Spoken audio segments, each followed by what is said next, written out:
नमस्ते फ्रेंड्स।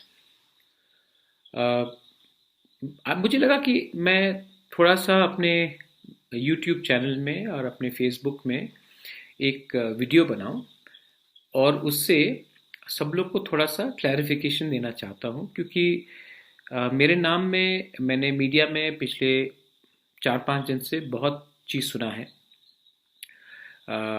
और मेरे नाम में किसी लोगों ने मेमोरेंडम भी दिया है गवर्नर को कि मुझे ईडीसी का इंचार्ज बनाया जाए। मेरे खिलाफ किसी लोगों ने प्रेस कॉन्फ्रेंस भी किया है कि मुझे ईडीसी में इंचार्ज नहीं बनाया जाए, किसी और को बनाया जाए। सबसे पहले मैं एक क्लैरिफिकेशन देना चाहता हूँ कि मैं कोई पोजीशन या पोस्ट में इस समय इंटरेस्टेड नहीं हूँ। मैंने अपना तिपरा मोथा शुरू किया और मैंने कांग्रेस पार्टी से सितंबर 24, 2019 में मैंने रिजिग्नेशन दिया था जब मैं प्रेसिडेंट था। और उस समय मैंने जब रिज़ाइन किया था तो मैंने एक चीज़ बहुत क्लियरली कहा था कि मैं अपने आइडियोलॉजी, अपने प्रिंसिपल और मैं करप्शन के खिलाफ हूँ और मैं ये तीन चीज़ में मैं कॉम्प्रोमाइज़ नहीं कर सकता। मैं जो बात मैंने अपने लोगों को बोला है, मैं उससे पीछे नहीं जा सकता हूँ और मैं अपना ज़बान का पक्का हूँ। मैं करप्शन को हैंडल नहीं करूँगा, अपना आइडियोलॉजी और अपना प्रिंसिपल को मैं डाइल्यूट नहीं कर सकता हूँ। और मैंने कांग्रेस के पद से उस समय रेजिग्नेशन दिया। उसके बाद बहुत कांग्रेस के बड़े बड़े लीडर लोगों ने प्रेस कॉन्फ्रेंस किया मेरे खिलाफ, कहा कि मेरे संग बीजेपी का एक अंडरस्टैंडिंग है और मैं बीजेपी ज्वाइन करने वाला हूं। बहुत लोगों ने क्या क्या कहा मेरे खिलाफ। मैंने बीजेपी ज्वाइन नहीं किया। इनफैक्ट जब सिटीजनशिप अमेंडमेंट एक्ट हुआ तो बीजेपी जो दिल्ली में जो सरकार उन्होंने पास किया था, मैंने उसी सरकार के खिलाफ आंदोलन लॉन्च किया। और आज भी मेरा केस सुप्रीम कोर्ट में है गवर्नमेंट ऑफ इंडिया के खिलाफ कि ये सिटीजनशिप अमेंडमेंट एक्ट हमारे हित में नहीं है। जब मैंने तिपरा मोथा शुरू किया था तो मैंने कहा था कि मैं पॉलिटिक्स से हट के अपने तिपरासा लोगों के, अपने अपने त्रिपुरा के लोगों को मैं हेल्प करना चाहता हूं, उनका सेवा करना चाहता हूं। मुझे इस गंदगी से, इस पॉलिटिक्स से, जहां में कोई यहाँ में झंडा लगाता है, कोई उसका झंडा उखाड़ता है, मैं इसमें नहीं गिरना चाहता हूं और मैं सेवा करना चाहता हूं अपने लोगों का। मैं थक गया हूं इस गंदे करप्शन से। तो मैंने तिपरा शुरू किया, the indigenous progressive regional alliance. जब मैंने पहले कहा था कि पुइला जाति उलो पार्टी, तो बहुत बड़े बड़े लीडर्स लोगों ने कहा था कि ये क्या है पुइला जाति उलो पार्टी, मतलब क्या है इसका। मैंने हमेशा कहा दोफा को आगे रखो, पॉलिटिक्स को पीछे रखो, लेकिन ये लोग ने विश्वास नहीं किया। लेकिन जब से तिपरा शुरू हुआ है, हमने चार चीज किया। अपने ब्रू रिपैट्रिएशन इशू में हमने अपने ब्रू लोगों के साथ, हमने पहले कहा था, बाद में भी कहा और अपने सिद्धांत पे रहे। और आज ब्रू रिहेबिलिटेशन का पैकेज हुआ है जिसमें त्रिपुरा भी शामिल है। मैं खुद अमित शाह से मिला, गृह मंत्री जी से, और मैंने उनको कहा कि हमारे रियांग लोगों को त्रिपुरा में रहने दीजिए, मिजोरम में उनको बहुत खराब तरीके से रखा जा रहा है। उन्होंने मेरा बात स्वीकार किया और नरेंद्र मोदी जी ने और अमित शाह ने खुद पार्लियामेंट में ये कहा है और पब्लिक रैली में कहा है कि हम अपने रियांग को त्रिपुरा में अब एक सम्मान का जिंदगी देना चाहते हैं। बस बात खत्म, कोई पॉलिटिक्स नहीं है। मैंने अपने रियांग लोगों के लिए बात किया, कोई पॉलिटिक्स नहीं किया। उसके बाद सिटीजनशिप अमेंडमेंट एक्ट हुआ। जो लोग इतना कंप्लेन करते हैं, जो लोग इतना बात करते हैं, नेता लोग इतना बात करते हैं, सीएए में सिर्फ पताल कन्या और मैंने ही केस फाइल किया है। तो उसमें भी हमने अपना सिद्धांत में ही केस फाइल किया। आज भी ये केस चल रहा है और मैं आशा करता हूं कि एक दिन आएगा जब सीएए हमारे त्रिपुरा में लागू नहीं होगा। तीसरा चीज, एनआरसी। एनआरसी में विजय कुमार रंखोल, आईएनपीटी का जो चीफ है, मैं और रंजीत देव वर्मा ने एनआरसी का केस फाइल किया कि त्रिपुरा में एनआरसी होना चाहिए। जाति, धर्म के और भाषा में नहीं, लेकिन एनआरसी होना चाहिए, जैसे आसाम में हुआ है, और एक अच्छे तरीके से जहां में आप किसी को डिस्क्रिमिनेट ना करें। बहुत लोगों ने बोला था कि हम चाहते हैं, लेकिन किसी ने नहीं किया, हमने किया, और ये भी पार्टी को देखकर नहीं किया, नॉन पॉलिटिकली किया। अब कोरोना आया। कोरोना के टाइम हमने हजार को हेल्प किया है। टिपरा मोथा ने त्रिपुरा के अंदर हेल्प किया है, बाहर हेल्प किया है, और हमने कभी जाके किसी से नहीं पूछा कि आप सीपीएम हो, बीजेपी हो, आईएनपीटी हो, टीपीएफ हो, टिपराहा हो, कांग्रेस हो, कुछ भी हो। हमने जाकर सिर्फ अपने तिपरासा को देखा है, और इस तिपरासा में मोग है, चाकमा है, काइपेंग है, रंगखोल है, सब है, और मैंने सबको हेल्प किया, और हमने टिपरा मोथा ने सबको हेल्प किया। कहीं जाकर नहीं किसी से बोला कि आपका पार्टी क्या है, आपका दल क्या है, तभी हम आपको हेल्प करेंगे। ये झंडा लगाओ, ये झंडा लगाने के बाद आप हमारा नारा बजाओ, तभी हम आपको बेरमा देंगे या भात देंगे या रंग देंगे। हमारे बहुत लोग बाहर फंसे थे, जहां जहां क्षमता हुआ अपने पॉकेट से हमने लाया, अपने पॉकेट से। कोई धार्मिक ऑर्गेनाइजेशन या पॉलिटिकल ऑर्गेनाइजेशन से 1 रुपया नहीं लिया, हम लोग ने अपने क्षमता में किया।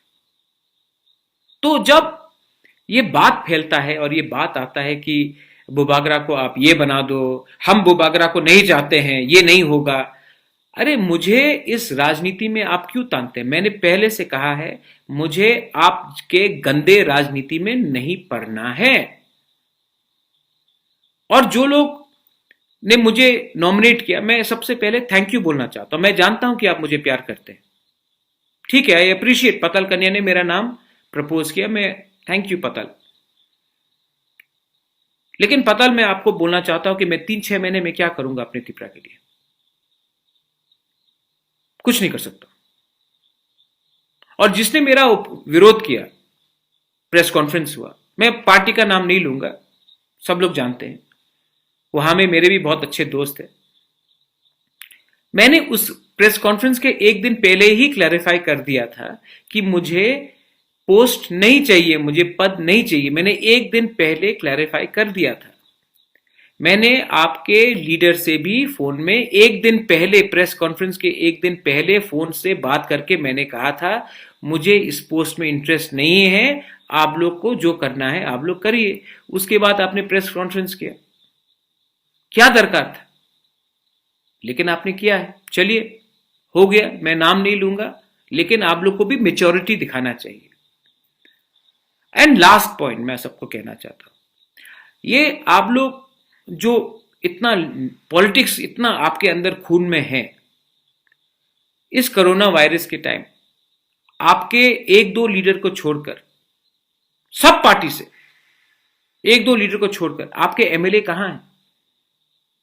मैं बात सुनता हूं कि आप गवर्नमेंट एम्प्लॉइज के सैलरी काट कर आप सरकार चलाएंगे। मैं पूछना चाहता हूं कि जो 60 एमएलएज है, उनको एमएलए फंड मिलता है, आप उनके एमएलए फंड से भी कुछ काट लीजिए, ठीक है? हमेशा ये एमएलए फंड का जो मैक्सिमम पैसा तो जाता है आपके पार्टी वर्कर को, आपके भांजे को, आपके नेफ्यू को, आपके कोई बहनोई को, आपके कोई रिश्तेदार को, आपके कोई कॉन्ट्रैक्टर को। आप ऐसा कीजिए, जो आपका एमएलए फंड आता है वहां से भी 5-10 लाख रुपया काटकर आप हमारे गवर्नमेंट के कर्मचारी का सैलरी क्यों काटना चाहते हैं? आप एमएलए फंड काटिए। वो एमएलए फंड का कुछ ऑडिटिंग होता है, किसी को मालूम है? किसी को मालूम नहीं। तो ये सब चीज है।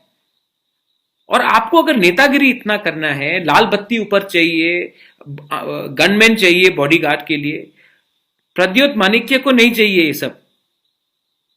मुझे अगर अपने लोगों के लिए काम करना है, मुझे लाल बत्ती भी नहीं चाहिए, मुझे गनमैन भी नहीं चाहिए।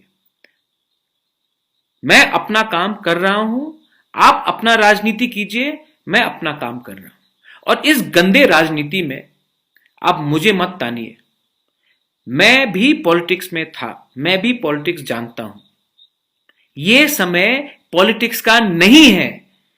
कोरोना से बहुत लोग आज अस्पताल में है, क्वारंटीन में है, बहुत लोगों का नौकरी चला गया है, हमारा इकोनॉमी बहुत मुश्किल में है। ये समय है हमको कंस्ट्रक्टिवली एक संग होकर अपने राज्य के लिए काम करने के लिए। आपको इलेक्शन का चिंता है भाई, और इलेक्शन में आप क्या करेंगे? झंडा गाड़ेंगे, कोई झंडा उखाड़ेगा, कोई ये बोलेगा, कोई ये बोलेगा। अरे ये एडीसी क्या होने वाला है? हमने तो डायरेक्ट फंडिंग मांगा था, आज तक डायरेक्ट फंडिंग मिला नहीं। सीए में आपका क्या पोजीशन है? एनआरसी में आपका क्या पोजीशन है? तो ये सब चीज भी तो है ना। आप डिमांड इलेक्शन के पहले करते हो, इलेक्शन खत्म, आपका डिमांड खत्म, आप लोग सब वीआईपी बन गए। ये नहीं चलेगा। आप लोग अपना काम कीजिए, तीपरा मोथा अपना काम करेगा। लास्ट में बहुत लोग आज भी बाहर फंसे हुए हैं। कोयम्बटूर से आज मुझे फोन आया, ऑलमोस्ट 50 लोग तमिलनाडु में कोयम्बटूर में फंसे हुए हैं। मुझे फोन आया गुवाहाटी में बहुत लोग फंसे हुए हैं, बहुत लोग पुणे में फंसे हुए हैं, पश्चिम बंगाल में फंसे हुए हैं। तो मैं अपील करता हूं स्टेट गवर्नमेंट से कि आपने इतने लोगों को वापस लाया है, हमने भी किया है, आप भी थोड़ा सा ये जो आखिरी के जो लोग हैं उनको लाइए, लेकिन उनको लाने के बाद प्रॉपर क्वारंटीन कीजिए, उसके बाद ही उनको गांव में भेजिए। क्योंकि क्वारंटीन टेस्टिंग के लिए आपको सिर्फ 48 आवर्स लगता है या 72 आवर्स। वो 3 दिन आप अगर उनको क्वारंटीन करके आपका रिजल्ट आ गया तो वो लोग अगर पॉजिटिव है तो क्वारंटीन इंस्टीट्यूशनल क्वारंटीन सेंटर में चले जाएंगे, और अगर नहीं है तो वो अपने गांव में जाकर रह सकते हैं। गांव में फैलाना, ये कोरोना फैलेगा नहीं। और मैं स्टेट गवर्नमेंट को भी रिक्वेस्ट करता हूं, मोदी जी ने खुद कहा है कि कोरोना को गांव में नहीं पहुंचना चाहिए। तो कोरोना को अगर आपको रोकना है तो जैसे लोग आएंगे आप उनको क्वारंटीन सेंटर में रखिए, टेस्टिंग कीजिए, टेस्टिंग अगर नेगेटिव रहा तब उनको गांव में जाने दीजिए। सिर्फ 2 दिन लगेगा या 3 दिन लगेगा, ये मेरा रिक्वेस्ट है। और आखिर में जो जो लोग ने मेरा सामने में मेरे पक्ष में कहा है, मैं थैंक यू बोलना चाहता हूं। आप चाहते हैं कि बुबागरा त्रिपुरा में एक ज्यादा बड़ा रोल ले, लेकिन मैं बड़ा रोल ले रहा हूं, और मैं बड़ा रोल ले रहा हूं नॉन पॉलिटिकली। बहुत लोगों ने मुझे कहा कि आप त्रिपुरा का ऑफिस खोलिए मेरे गांव में। मुझे मन में लगता है कि मैं ऑफिस खोल के क्या करूंगा? मुझे तो स्कूल, जो पहले से स्कूल है, उसको हेल्प करना चाहिए। वो पैसा ऑफिस में क्यों डाले, वो पैसा स्कूल में डाले कि वहां में हमारे जो बच्चे त्रिपुरा है उनका भविष्य आगे जाए, उनको शिक्षा मिले, वो अपना अधिकार जाने। ये मेरा सिद्धांत है, और अगर मेरा सिद्धांत रहा तो मैं कुछ करूंगा। लास्ट में जो लोग मेरे खिलाफ हैं, अगर आप मेरे खिलाफ हैं तो डायरेक्टली आके बोलिए। मैं पीछे से किसी के ऊपर वार नहीं करता हूं, आप भी पीछे से अटैक मत करो। अगर आपको लगता है कि अगर बुबागरा उठेगा तो आपका भविष्य खत्म होगा, तो आप गलत फहमी में। मैं आपके खिलाफ नहीं हूं, मैं करप्शन के खिलाफ हूं, मैं अपने लोगों के अधिकार के पक्ष में हूं। अगर आपको लगता है कि इसके बाद भी मैं आपके खिलाफ में हूं, तो हां, मैं शायद आपके खिलाफ हूं, क्योंकि आप तब करप्ट और हमारे त्रिपुरा के संग नहीं है। यही मेरा मैसेज है। मैं अपने त्रिपुरा मोथा को बोलता हूं, रिएक्ट मत करो, अभी भी बहुत काम है। हमें अपने कामी में काम करना है, अपने दोफा में काम करना है, और थांचा चाहिए। थांचा होगा तो ये लोग सब समय में हट जाएंगे, हम लोग आएंगे। We will rise, we will be one, we are Tripura. बेलाइनो हम बाय। धन्यवाद।